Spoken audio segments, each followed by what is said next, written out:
Now, this time period is called the Industrial Revolution. The Industrial Revolution is when technology began to emerge that help people create things and build things faster and easier than ever before.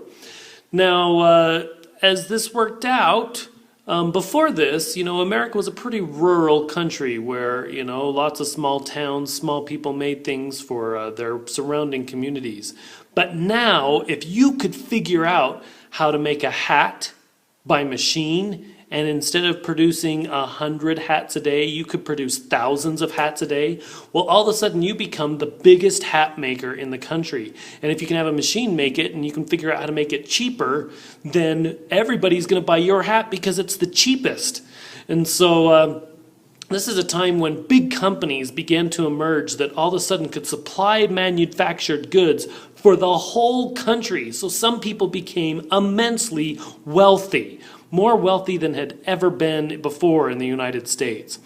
Now, the other side of this too is, well, what about the factory workers? Factory workers at this time were very poor but worked very hard. And so it became really easy for the United States to begin to see the injustice. And they began to see how you could become corrupt in business and how this corruption could be very large and how you could really abuse your workers and make them work much harder than they should and pay them very little and control people. So they saw the good side of business, which helped a lot of people get rich and a lot of people get things cheaper, but also the bad side of business that made people controlling and made slums and made very poor factory workers.